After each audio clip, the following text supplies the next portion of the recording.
Apprendre à la maison.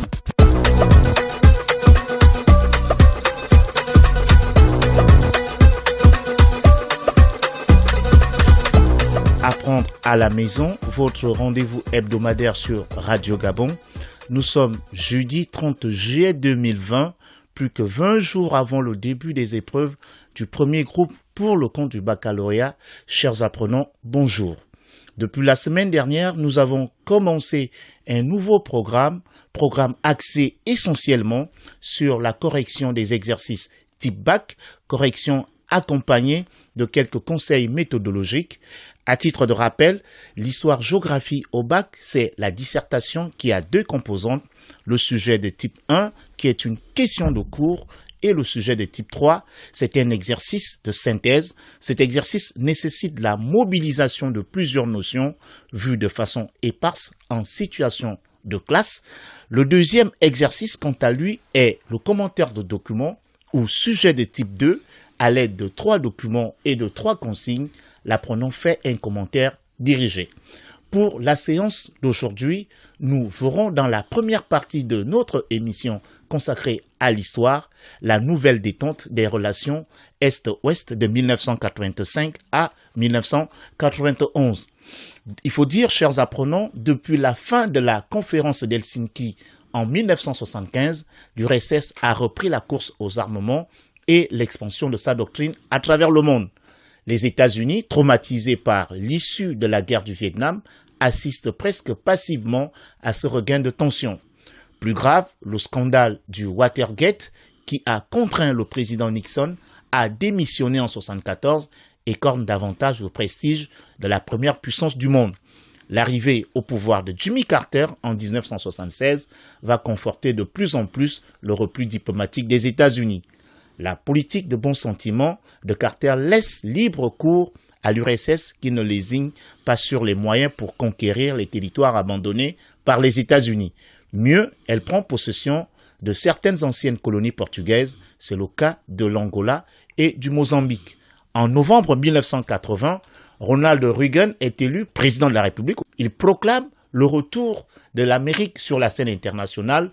America is back. Reagan entreprend un vaste programme dont l'objectif est de doter son pays d'un bouclier spatial antimissile, c'est l'IDS en abréviation. Cela veut dire l'initiative de défense stratégique. Parallèlement, en URSS, Brejnev, le secrétaire général du Parti communiste de l'Union soviétique, meurt en novembre 1982. Il est remplacé par Yuri Andropov, qui meurt lui aussi en février 1984. Ce dernier, c'est-à-dire Yuri Andropov, est remplacé par Konstantin Tchernenko, qui décède également en mars 1985. Il faut dire, chers apprenants, depuis Staline, l'Union soviétique est un pays gérontocratique. Son économie, au milieu des années 1980, est dans une situation de déliquescence. L'URSS ne parvient plus à produire ni les biens ni les services pour le plus grand nombre. Le 12 mars 1985, Mikhaïl Gorbatchev est investi secrétaire général du Parti communiste de l'Union soviétique. Il entreprend des réformes politiques et économiques, c'est la perestroïka et la glasnost. L'URSS se désengage sur la scène internationale par le retrait de ses troupes en Afghanistan et en Europe de l'Est. Gorbatchev se rapproche des États-Unis avec lesquels il signera une série d'accords. Le monde entre dans la nouvelle détente et ce jusqu'en 1991. De ce fait, comment expliquer les changements intervenus dans les relations internationales entre les États-Unis et l'URSS de 1985 à 1991? La réponse à cette question nous sera donnée dans l'exercice que nous allons examiner tout à l'heure. Je suis accompagné de M. Mombo-Brice Adamo. Je suis M. Obamemba Jean-Serge, conseiller pédagogique. Chers apprenants, bienvenue. Monsieur Adamo, bonjour. Vous êtes bonjour, notre monsieur invité. Obama, oui. C'est avec vous que nous allons traiter ce matin de t'aider sur la nouvelle détente des relations Est-Ouest. De quoi sera-t-il question aujourd'hui? Alors, c'est un sujet de type 2. Le monde entre nouvelle détente et la fin de la guerre froide. Alors, c'est un sujet de type 2 qui comporte 3 documents. Ces 3 documents, c'est un texte, une photographie et une carte. Mais je vais maintenant vous présenter ces documents. Première partie, donc vous partez à la ligne. Les documents commentés sont au nombre de 3. Un extrait de discours, entre parenthèses document 1. Une photo, entre parenthèses document 2. Et une carte, entre parenthèses document 3.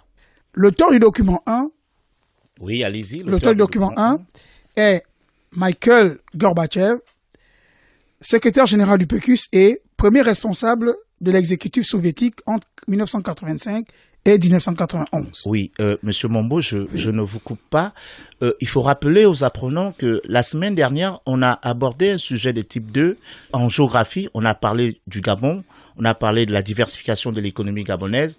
Et les apprenants qui nous ont suivis avaient constaté que dans la première partie de l'introduction, on a présenté le sujet. Or, ici, on est en histoire. Dans la première partie, vous avez présenté les documents. Voilà. Je viens de présenter les documents. Et la partie qui suit la deuxième, je vais à la ligne pour présenter le contexte historique. Le contexte historique. Voilà. Les documents s'inscrivent dans le contexte historique de la guerre froide, marqué par le rapprochement entre les États-Unis et l'URSS de 1985 à 1991. Juste un rappel, on avait dit cela quand on avait fait aborder la partie théorique du commentaire de documents aux apprenants, les comportements attendus lorsqu'il s'agit d'élaborer le contexte historique, c'est la réponse à 3 questions élémentaires. Le quoi, c'est-à-dire le fait historique, le quand, c'est-à-dire la chronologie, et le où, c'est-à-dire le lieu. Ok, le fait historique ici, c'est la nouvelle détente, la guerre froide, la nouvelle détente. Le lieu, c'est entre l'Est, entre les États-Unis et l'URSS. Et la période ici, c'est 85-91. Ok, d'accord. Alors, après cette partie, n'est-ce pas, nous repartons à la ligne pour annoncer, n'est-ce pas, les idées majeures. Les idées majeures. Alors, les principaux thèmes abordés par l'ensemble des documents sont les causes, les manifestations et les limites de la nouvelle détente. Et les limites, les conséquences de la nouvelle détente. Bon, les conséquences, si vous voulez. Oui, les conséquences de la nouvelle détente. Voilà. Tout à fait. Nous avons ici 3 parties dans cette introduction. Il y a un élément qui vous a peut-être échappé. Vous avez constaté que le prof, dans la présentation des documents, il a présenté Mikhail Gorbatchev. Attention, chers apprenants. C'est-à-dire que lorsque vous avez un corpus documentaire, il faut regarder les auteurs des documents. C'est juste pour vous dire qu'on ne présente pas n'importe quel auteur, on présente ce qu'on appelle le plus souvent les acteurs majeurs de l'histoire. Et comme Mikhail Gorbatchev fait partie de ceux qui ont fait l'histoire de ce monde-là, étant auteur du document 1, c'est la raison pour laquelle vous avez constaté que le professeur a pris la peine de le présenter. Monsieur Mombo, je me retourne vers vous. Vous avez terminé la présentation de l'introduction de votre devoir. On va aborder maintenant la deuxième partie, c'est-à-dire la réponse aux consignes. Il faut tout simplement rappeler que nous avons 3 consignes. La première consigne ici est de déterminer à partir du document 1 les causes de la nouvelle détente. C'est la première consigne à laquelle nous allons répondre tout à l'heure. La deuxième consigne est analyser les manifestations de la nouvelle détente à l'aide du document 2. Et la troisième consigne consistera tout simplement à évaluer les conséquences de la nouvelle détente. Nous allons aborder, je reviens vers vous, Monsieur Mombo, nous allons commencer avec la première consigne, c'est-à-dire celle qui consiste à déterminer les causes de la nouvelle détente. Et vous avez pris un document, je vois, j'ai le document sous mes yeux, je vois ici document 1, Gorbatchev dénonce les blocages de l'économie soviétique. Oui. Monsieur Mombo, de quoi est-il question ici dans la première consigne? Pour reprendre la première consigne, il faut d'abord rappeler aux apprenants qu'il y a un triptyque à respecter. Tout à fait. Il y a le constat, l'explication, la critique. Là, je vais à la ligne pour présenter le constat. On saute 3 lignes après l'introduction. On saute 3 lignes. Je vais à la ligne. Je fais le constat. Le document 1 met en évidence les difficultés auxquelles fait face l'URSS au milieu des années 1970 et les difficultés qui l'ont amené à négocier la paix avec les États-Unis. Alors, je vais justifier mon constat. Au cours des années 1970, les difficultés se sont accumulées. Là, je cite le texte. Là, vous êtes dans le texte. Je cite le texte de Gorbatchev. Dans le domaine économique, et les rythmes de croissance ont sensiblement ralenti. Ok, d'accord. Vous avez fait le constat. Oui. Vous voyez que, chers apprenants, comme on l'a dit au cours de nos dernières émissions, le constat, c'est la mise en relation entre la consigne et le document. Il faudrait bien qu'on ressentent, qu'on voit, qu'on perçoive le comportement attendu à travers ce constat. Il s'agit tout simplement de déterminer les causes de la nouvelle détente à partir du document qui a été proposé ici, c'est-à-dire cet extrait de discours de Mikhaïl Gorbatchev, et le prof l'a bien fait tout simplement en mettant en évidence les éléments qui ont conduit l'URSS tout simplement à négocier la nouvelle détente. On peut avancer? Alors on repart à la ligne pour l'explication. En effet, l'URSS, durant cette période, vit une situation difficile. Son économie est sinistrée. Au plan politique, la corruption est endémique. À cela s'ajoute l'incompétence des décideurs et le niveau de vie très faible des populations. C'est pour ces raisons que Gorbatchev entreprend la restructuration de son économie. Nous mettons point pour l'explication. L'explication. Oui. Vous voyez que là, l'explication ici consiste à expliciter les faits constatés. Cela veut dire quoi? Vous avez suivi le constat qui est juste une énonciation d'une réponse, l'énonciation qui s'appuie en même temps sur la consigne et sur le document qui l'accompagne. En attendant, l'explication permet tout simplement d'expliciter, de rendre plus compréhensibles les éléments qui ont été constatés tout à l'heure. Et là maintenant, on va aborder la troisième partie de ce triptyque constat, explication. Nous allons aborder la troisième partie, c'est-à-dire celle qui est en rapport avec la critique. Alors, on va à la ligne, la critique. Les États-Unis souhaitent aussi l'apaisement des relations avec l'Union soviétique, car le Congrès, ici le Congrès qu'on entendait que c'est l'unification du Sénat et la Chambre des représentants, oui. Qui donne le Congrès. Car le Congrès intime l'ordre à Reagan de réduire les dépenses militaires, qui avaient augmenté de 22 milliards, il faut le rappeler, durant la prise de fonction de ce dernier. 22 milliards de dollars de l'époque. Donc, vous avez terminé avec la critique. Avec la critique. Vous voyez, chers apprenants, dans l'explication, il fait ressortir les causes de la nouvelle détente, des causes en lien avec le document qui accompagne la consigne.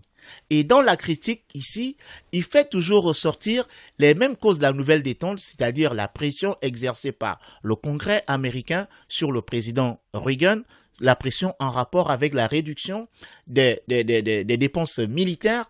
Donc, vous comprenez ici que dans ce qu'on appelle le triptyque constat, explication, critique, c'est juste un jeu de mots. L'explication, c'est expliciter les faits constatés.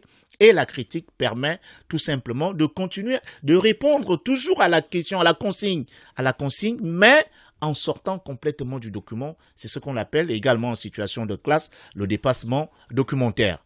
On a terminé avec le premier triptyque. On va, je crois, à un autre élément au niveau de la transition. Voilà également la transition. On va à la ligne. Et la transition est collée à la première partie, mais sauf qu'on va à la ligne. La transition doit rester collée à la critique. À la critique. OK. On prend seulement la peine d'aller à la ligne. Il faut bien suivre, chers apprenants. Les difficultés économiques de l'Union soviétique et les exigences budgétaires du Congrès américain permettent l'installation de la nouvelle détente. Cette situation se matérialise par la signature de plusieurs traités. On vient de faire notre transition. La transition, et là vous voyez que la transition ici se fait en deux pans. Si je vous suis bien, monsieur le professeur, la transition se fait en deux pans. Elle permet tout simplement de résumer les idées précédentes et elle permet également dans un deuxième pan d'annoncer ce qui va suivre. Et c'est ce que le professeur vient de faire tout à l'heure. On va aborder la deuxième consigne, c'est-à-dire celle qui consiste à analyser les manifestations de la nouvelle détente. Monsieur Mombo. Alors, le document 2, on va à la ligne. Le document 2 montre une poignée de main entre le président des États-Unis, Reagan, et le secrétaire général du PECUS, Mikhaïl Gorbatchev, après la signature du traité de Washington sur le désarmement nucléaire en décembre 1987. On vient de finir avec le constat. Le constat. Je ne sais pas si je peux rappeler rapidement aux apprenants que le constat d'une image, d'une caricature, d'une photo, on fait juste la description. La description de l'image, et c'est ce que nous venons de faire. Oui, je vois, j'ai la photo sous mes yeux. Oui. Je vois une poignée de main entre Mikhaïl Gorbatchev et le président Ronald Reagan. Voilà, on peut avancer, on peut continuer, monsieur. Alors, l'explication, on repart à la ligne. En effet, la reprise du dialogue entre les États-Unis et l'URSS permet la signature du traité de Washington qui élimine les armes nucléaires de courte et de moyenne portée entre parenthèses, entre 500 et 5500 km, tels que les SS-20 et les Pershing. En 1988, les deux grands entament également des négociations sur la réduction des armements qui aboutiront, n'est-ce pas, à la signature du traité START 1. START 1 en 1991. START 1, je vais juste expliquer. Oui, allez-y. START 1 est différent de SALT. SALT, c'est la limitation. START, c'est la réduction. La réduction, oui. Voilà, des armes nucléaires. Ok, d'accord. Vous avez suivi tout à l'heure, lorsqu'il a fait le constat. Le constat, c'était une poignée de main entre le président Ronald Reagan et le secrétaire général du Parti communiste Mikhaïl Gorbatchev. Et cela à la suite de la signature du traité de Washington en 1987. Et c'est la raison pour laquelle, dans son explication, il a énuméré les autres traités qui avaient été signés pendant cette période-là. Vous voyez que la consigne est claire. Analyser les manifestations. On analyse les manifestations à partir de cette poignée de main à l'issue de la signature du traité de Washington. Cela veut dire que dans l'explication, le professeur a montré ici les éléments qui ont permis tout simplement le rapprochement entre les États-Unis et l'URSS. Il a fait allusion non seulement au traité de 87, mais également au traité de START 1 en 1991. Oui, monsieur Mombo? Alors, nous allons passer à la critique. On va à la ligne. Par ailleurs, les deux grands parviennent à pacifier le monde. En février 1988, l'URSS quitte l'Afghanistan, qu'elle avait envahi en 1979. Elle retire également ses troupes stationnées en Europe de l'Est. Oui. Le problème cambodgien et nicaraguayen trouve également une issue favorable. Cela veut dire quoi? On est toujours dans les manifestations de cette nouvelle détente. Voilà. Ces manifestations qui permettent la pacification du monde. OK? Et surtout un apaisement des tensions, si on peut revenir. OK, d'accord. On y va? La transition.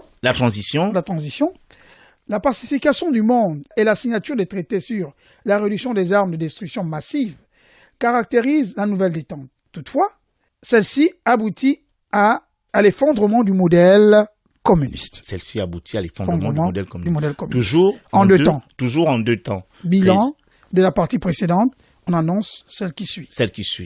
OK. Là, c'est pour la deuxième consigne. Nous allons, chers apprenants, aborder la troisième consigne, c'est-à-dire celle qui consiste à évaluer les conséquences de la nouvelle détente. Pour cette consigne-là, vous avez une carte, n'est-ce pas, qui doit l'accompagner.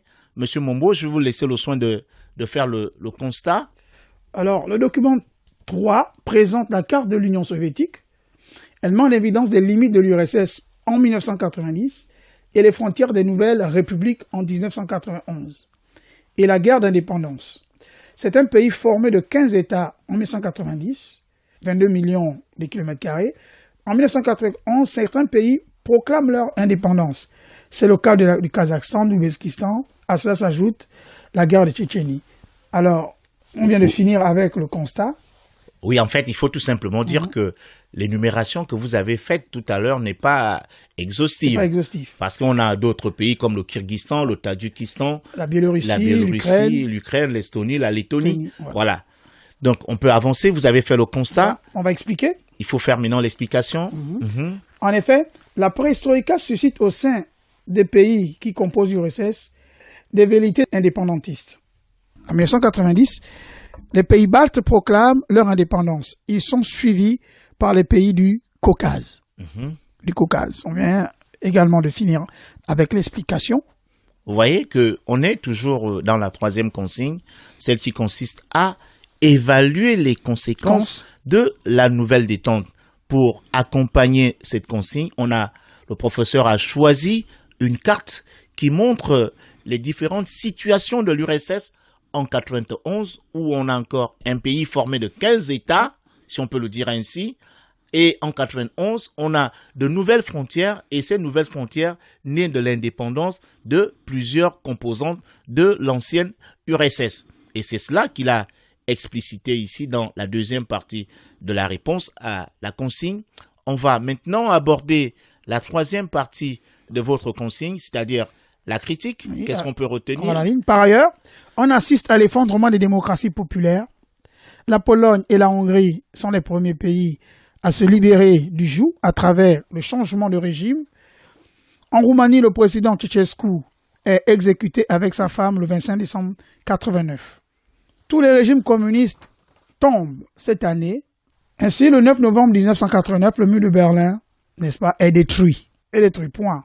En 1991, l'URSS dissout le pacte de Varsovie et la KM. Au cours de la même année, un putsch de conservateurs échoue. En décembre 1991, l'URSS disparaît en laissant place à la CI et Gorbatchev démissionne. En fait, ici, il faut montrer que la dislocation de l'URSS, n'est-ce pas, il y a des éléments qui annoncent cette dislocation. La chute du mur de Berlin en novembre 1989, la sortie du joug soviétique par des PECO, Roumanie, Pologne, Hongrie, Bulgarie, ce qui amène de facto Gorbatchev à dissoudre le pacte de Varsovie qui n'avait plus sa place, et la KM, et le KM autant pour moi. Et de facto, il est un président qui n'a plus d'État. Oui. Puisque même en Russie déjà, il y a un nouveau président qu'on appelle Boris Eltsine. Voilà un peu, chers apprenants, je vais vous laisser le soin de conclure votre TD avant de marquer la pause. Les réformes entamées par Mikhail Gorbatchev les rapprochent des États-Unis avec lesquels il signe plusieurs traités. Toutefois, ces réformes accélèrent l'ébranlement du système communiste en 1991. On vient de faire ce qu'on appelle le bilan. Le bilan, oui. On va à la ligne pour l'ouverture.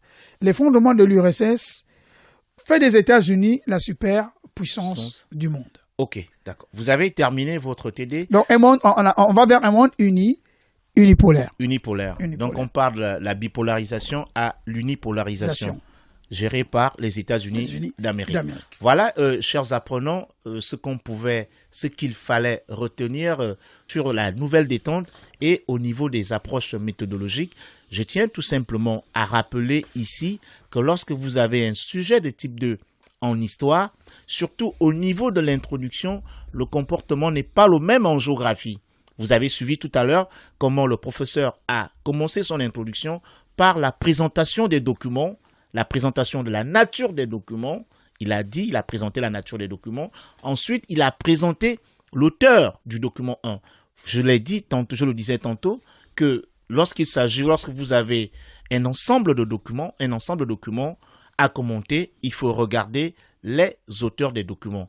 Si l'auteur fait partie de ce qu'on appelle en jargon historique des acteurs majeurs de l'histoire, il va falloir le présenter. Mais on peut bien se poser la question de savoir qui est acteur majeur de l'histoire. Ce sont des acteurs étudiés en situation de classe. Ce sont des gens qui ont fait l'histoire du monde et c'est la raison pour laquelle il convient toujours de les présenter.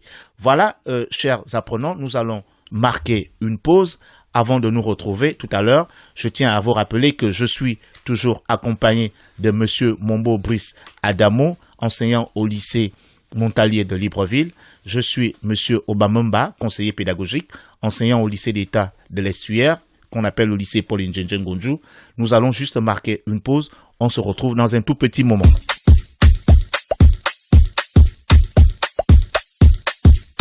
Apprendre à la maison. Chers apprenants, nous sommes de retour dans ce studio. Dans la première partie, nous avons abordé la partie histoire sur la nouvelle détente. Nous allons embrayer dans la seconde partie avec la géographie. Aujourd'hui, nous verrons avec Monsieur Mombo Adamo Brice Parfait les États-Unis. Les États-Unis, quelle partie des États-Unis, Monsieur Mombo? L'agro-industrie. L'agro-industrie des États-Unis, ça va être notre deuxième exercice d'application du jour. Monsieur Mombo, je vous laisse le soin de présenter aux apprenants le thème du jour et les consignes qui vont avec ce thème. Alors, première consigne, c'est un exercice qui comporte 3 documents, un tableau statistique, un texte, n'est-ce pas, et une caricature. Alors, la consigne 1, la tâche numéro 1, je vais d'abord lire toutes les tâches. OK. En vous aidant du document 1, caractériser la puissance agro-industrielle des États-Unis.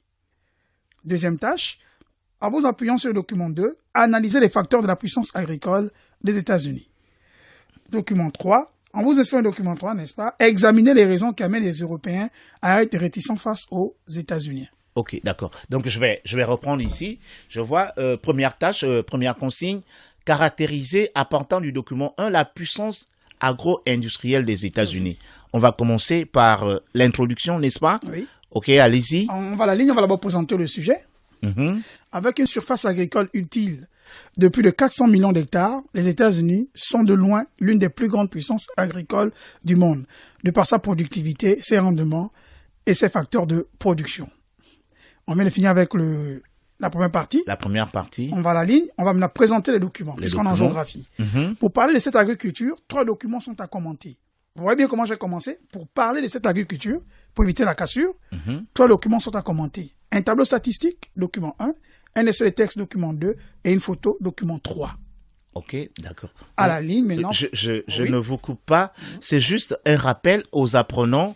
Vous avez vu le prof tout à l'heure, quand on était en histoire, il a commencé par la présentation de la nature des documents. Et là, nous sommes maintenant en géographie.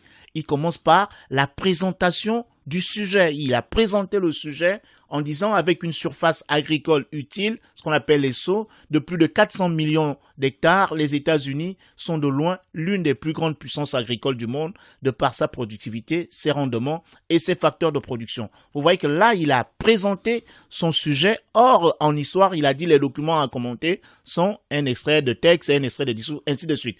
Donc, vous voyez que il y a une différence. Ne faites pas du copier-coller, chers apprenants. C'est-à-dire que lorsque vous partez de l'histoire à la géographie, vous faites la même chose qui a été fait en histoire, en géographie. Non. C'est la raison pour laquelle nous attirons votre attention. Allez-y, monsieur Mombo. L'ensemble documentaire évoque les aspects, les facteurs et les limites d'agriculture états-unienne. OK. Je viens de présenter, n'est-ce pas, les idées majeures. Les idées majeures. Donc, je rappelle tout simplement, puisqu'on va aller un peu au pas de course, nous allons aborder la première consigne, nous allons examiner la première consigne. On a qui dit ceci: en vous aidant le document 1, caractériser la puissance agro-industrielle des États-Unis. Alors, je vais d'abord faire le constat, le tableau statistique. Le document met en relief les grandes entreprises de l'agro-industrie dans celles des États-Unis. Vous avez PepsiCo, Coca-Cola, on ne cite que celle-là. Nous pouvons remarquer que sur 15 entreprises, 7 entreprises des États-Unis figurent dans ce classement. C'est en point douter des aspects de l'agro-industrie des États-Unis.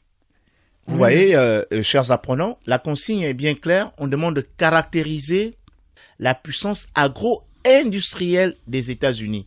Je crois, si mes souvenirs sont bons, on vous avait fait un cours là-dessus sur certains verbes en géographie.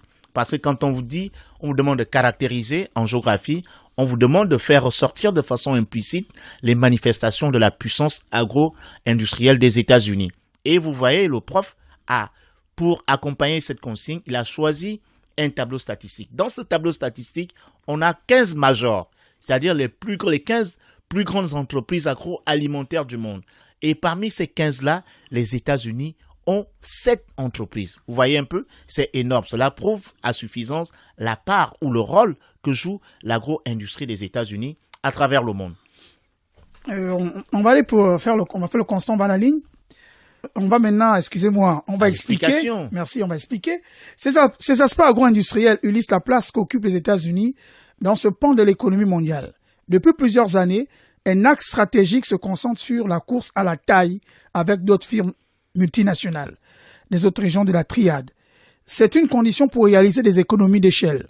La saturation des marchés locaux et l'apparition de nombreuses opportunités de la croissance à l'étranger du fait de la mondialisation facilite cette nouvelle donne avec son cortège d'opportunités. Oui. Je viens de finir avec l'explication. Il faut maintenant aborder la troisième partie. La critique. Désormais, les firmes multinationales états-uniennes misent sur l'internalisation de l'activité en amont de la chaîne de valeur, avec le souci de s'affirmer, parfois par le rachat des concurrents. Les firmes agro-industrielles misent sur une concentration du marché mondial de l'agroalimentaire, afin de constituer une oligopole où une poignée d'entreprises contrôle à elle seule une majeure partie du marché. Sur l'ensemble du commerce mondial de l'agroalimentaire, on estime que 2/3 des échanges proviennent des multinationales, dont celle des États-Unis qui reste prépondérante. Il n'y a qu'à observer l'expansion de l'hamburger, de McDonald's ou de CAFC pour s'en convaincre. Les firmes multinationales états-uniennes jouent sur les marques, un levier stratégique décisif, et sur le prix qui sont parfois en dessous de ceux pratiqués par les concurrents à travers le monde. On vient de faire, n'est-ce pas, la critique, tout simplement rappeler aux apprenants, critiquer un document ou aborder la troisième étape du commentaire du document, c'est répondre à la consigne qui vous est donnée, mais en faisant abstraction au document. C'est-à-dire donner une réponse qui n'a plus rien à voir avec les éléments contenus dans le document. Parce que les éléments contenus dans le document sont mis en relief dans l'explication. Donc, vous avez terminé avec la première consigne, celle qui consistait à caractériser la puissance agro-industrielle des États-Unis. Je vais vous laisser le soin de faire la transition. Les aspects des stratégies des multinationales agroalimentaires des États-Unis sont en grande partie liés à des aspects d'ordre physique, politique et technologique. C'est la transition. Ok, donc on va aborder la deuxième partie, la deuxième consigne, autant pour moi, c'est-à-dire qui dit ceci en vous appuyant du document 2, analyser les facteurs de la puissance agricole des États-Unis. Alors, à la ligne, on va faire, n'est-ce pas, notre constat. Pour poursuivre l'analyse sur le complexe agro-industriel états-unien, le document 2 met en exergue des facteurs biophysiques qui concourent à la dynamisation de ce secteur. Pour y arriver, les fermiers s'appuient sur je cite le texte, sur le cœur agricole du pays, qui est incontestablement le Corn Belt, situé dans la partie haute du bassin versant du Mississippi, grâce à des sols d'une fertilité exceptionnelle et à des étés aux températures élevées et aux précipitations abondantes. Je viens de justifier mon constat. Bon, là, tout simplement rappeler, on est parfois... On sait que le plus souvent, en situation d'examen, les apprenants sont parfois un peu perdus lorsqu'il s'agit de l'utilisation de certains termes, et on n'a jamais cessé de vous le rappeler ici que le langage en géographie diffère du langage en histoire. Vous voyez que dans la deuxième consigne, on a demandé d'analyser les facteurs de la puissance agro-industrielle des États-Unis. Lorsque vous voyez facteurs ici, il s'agit tout simplement, si on était en histoire, d'aller chercher les causes de la puissance industrielle des États-Unis. Vous voyez que au niveau de la géographie, on a commencé par les caractères, c'est-à-dire les manifestations de la puissance agro-industrielle des États-Unis. On arrive dans le deuxième élément, on est dans les facteurs, c'est-à-dire les causes, les éléments sur lesquels repose la puissance agro-industrielle des États-Unis. Ce qui est pratiquement le contraire de ce qui se fait le plus souvent en histoire. Parce qu'en histoire, on commence par les causes avant d'aller aux manifestations. Or, c'est le contraire en géographie. On commence par expliquer la manifestation d'un phénomène avant d'aller chercher les causes de ce phénomène qu'on appelle en géographie les facteurs.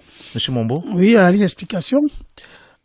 Cette région des Grandes Plaines centrales est drainée par le Mississippi et son affluent de la rive droite, le Missouri. Ces deux cours d'eau charrient ici c'est transporte, charrient des oligo-éléments, n'est-ce pas, des oligo-éléments en suspension issus des rocheuses, des Appalaches et des régions. Ici par oligo-éléments? Les oligo-éléments, ce sont des éléments qui concourent, n'est-ce pas, à la vitalisation du sol, notamment les fers, manganèse, zinc, iode, magnésium, cobalt. On peut s'appeler ça micronutriments, les oligo-éléments. Ce sont ces éléments qui concourent, n'est-ce pas, à l'enrichissement du sol. Voilà. Donc, évidemment, les eaux de pluie vont, n'est-ce pas, transporter des matériaux, comme je l'ai dit tout à l'heure, des rocheux, des Appalaches et des régions environnantes. Et ce sont ces matériaux-là, n'est-ce pas, qui iront... c'est le cours, hein, c'est plutôt le TD. Je vais revenir, il faut lire pour que les enfants comprennent. On va aller doucement. Alors, ce travail de sape du réseau hydrographique confère à la région en période de décrue. La période de crue, c'est lorsque les eaux se retirent, lorsque le fleuve sort de son lit supérieur. Donc, il y a un dépôt, n'est-ce pas, de ces nutriments-là. Ces dépôts vont enrichir le sol. Aussi, pouvons-nous noter l'apport indéniable du climat dans l'augmentation sans cesse croissante des rendements à travers les précipitations et les températures et des particules en suspension. Les régions non pourvues en eau et aux conditions pédoclimatiques extrêmes, et je vais m'arrêter d'abord, je vais expliquer. Pédoclimatique, le sol et le climat, pédologie, la science des sols.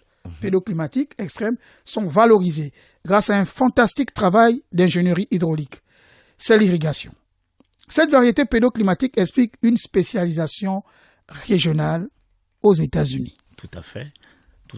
Une spécialisation régionale. En rapport avec le climat. Le climat. Ok.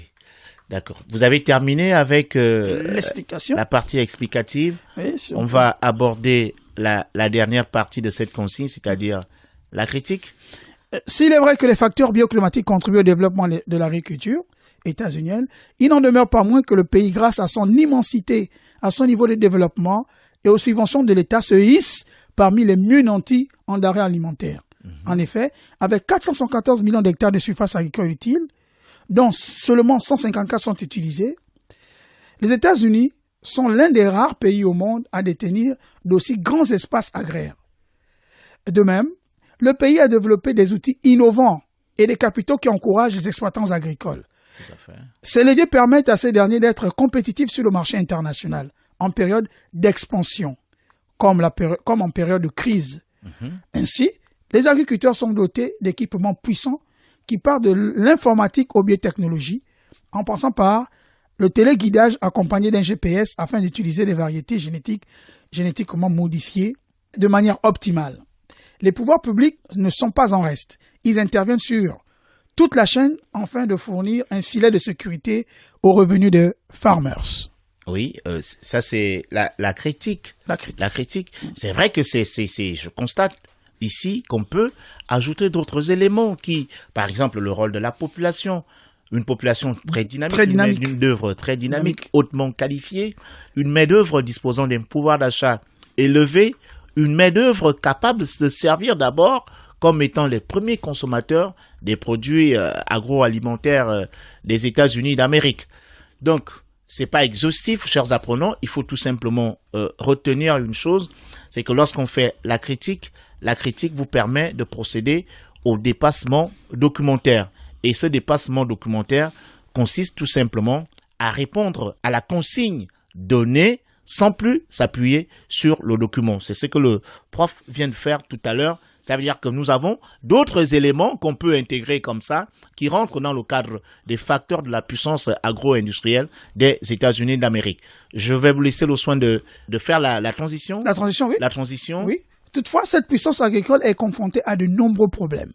On va à la ligne pour le constat. On va aborder la troisième consigne qui consiste à évaluer les limites de cette agriculture. Les limites de la puissance agro-industrielle des États-Unis. Okay. Aujourd'hui, l'agriculture des États-Unis est confrontée à de nombreux problèmes face à ses concurrents, notamment sur la question des subventions, telles que mentionnées dans le document 3. Je suis dans le constat, tel que mentionné dans le document 3. Nous pouvons observer un animal mi-éléphant, mi-truie, qui nourrit ses petits. Cet animal porte un chapeau écrit GOP, Grand Hall Party, un t-shirt marqué subvention des fermiers et des équipes sur papier qui jonchent le sol où est inscrit des millions et des milliards pour des élections à mi-mandat. Ce dernier refuse de se faire prendre en photo. L'animal refuse de se faire prendre en photo. Il y a un geste qui a dit, l'animal dit, hey, pas de photo, no picture, in English. D'accord. Oui. Alors, explication. Cette image illustre bien l'attitude des États-Unis qui est pour les principes du libéralisme, mais qui sait également tordre le cou à ces derniers. Les républicains se portent souvent garants de ces pratiques à des fins électoralistes. Cette politique est souvent mal perçue sur l'autre rive de l'Atlantique par l'Europe et l'Afrique, qui y voient une concurrence déloyale. C'est ce qui explique le refus de l'animal de se faire prendre en photo, afin de dissimuler ces pratiques qui vont à l'encontre des règles du commerce international voulues par l'OMC, dont les règles sont issues du modèle états-unien. Nous pouvons juste constater que les subventions aux agriculteurs est du dumping économique et social. Ouais, le dumping économique. Oui. Il faut tout simplement expliquer aux apprenants que lorsqu'on parle de dumping ici, c'est une politique qui consiste tout simplement à vendre moins cher à l'étranger et à vendre relativement plus cher chez soi-même. Juste pour briser la concurrence. Briser la concurrence tout à fait. Internationale. Alors, nous allons passer à la critique. Oui, la troisième partie.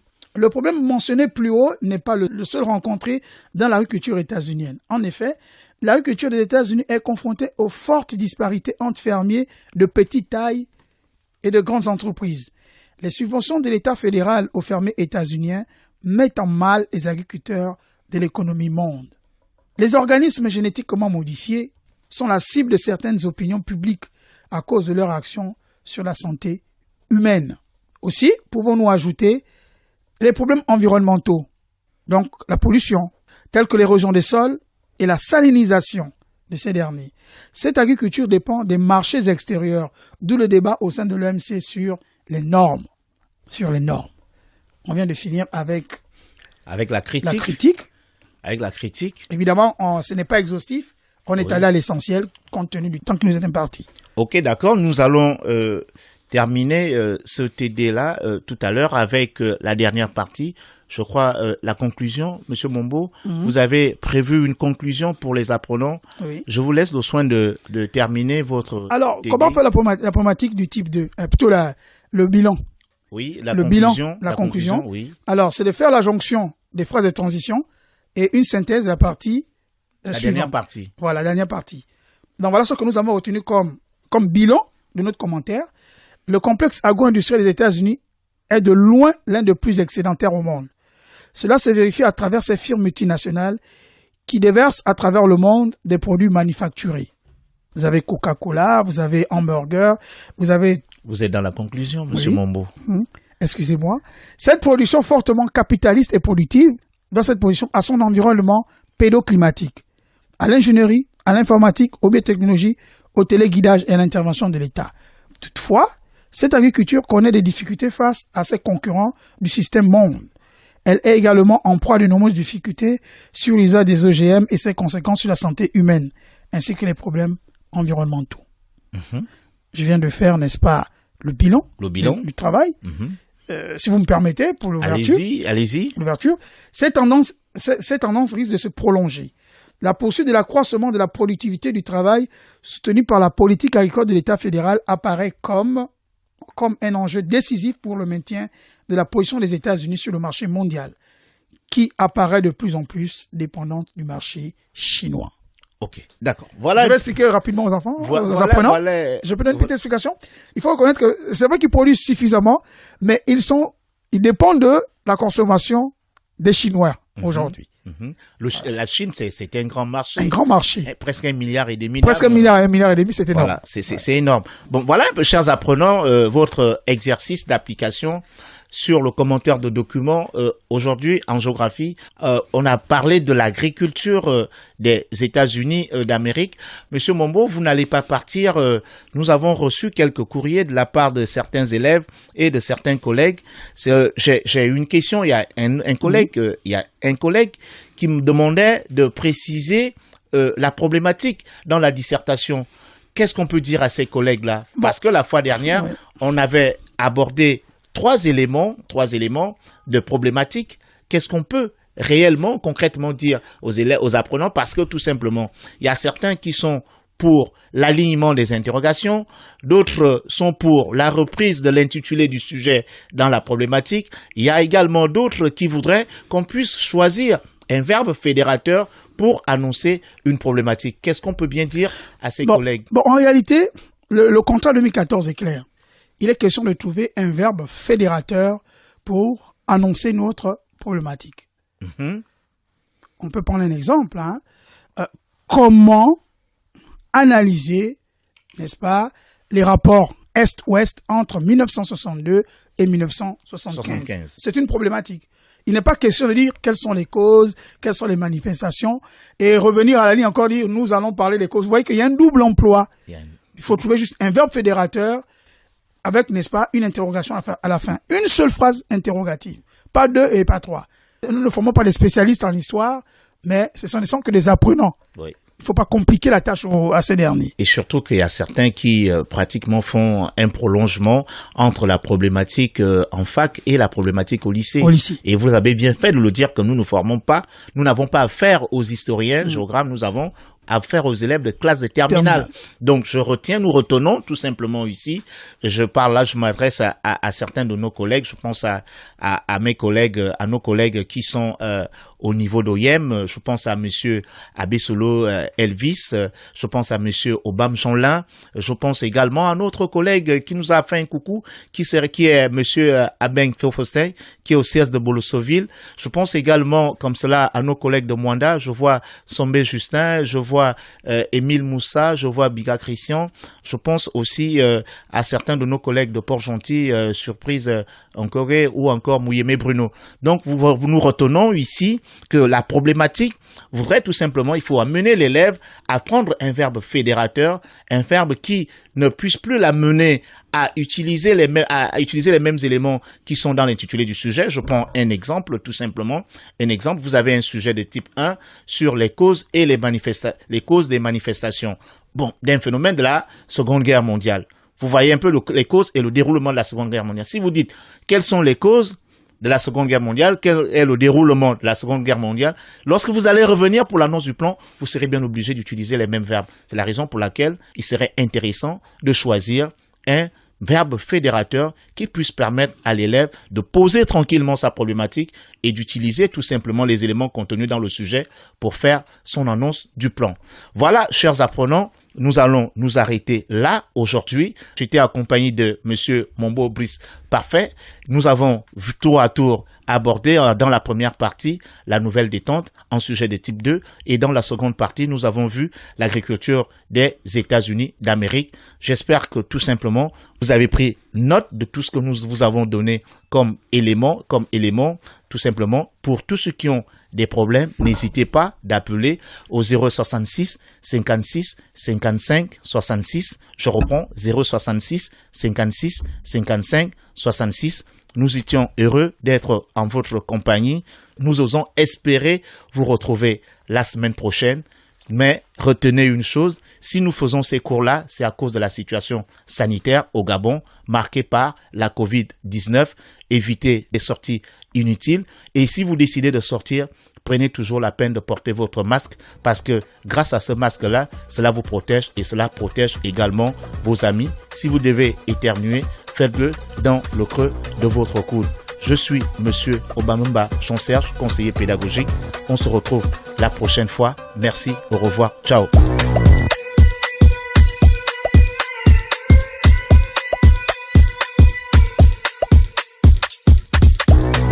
Apprendre à la maison est un programme pédagogique destiné aux élèves en classe de terminale, diffusé tous les mardis, jeudis et samedis de 14h05 à 15h. Apprendre à la maison, votre programme pédagogique. Vous êtes câblé sur Radio Gabon émettant de Libreville, 88.7, 96.5 FM. Où que vous soyez, nous sommes avec vous.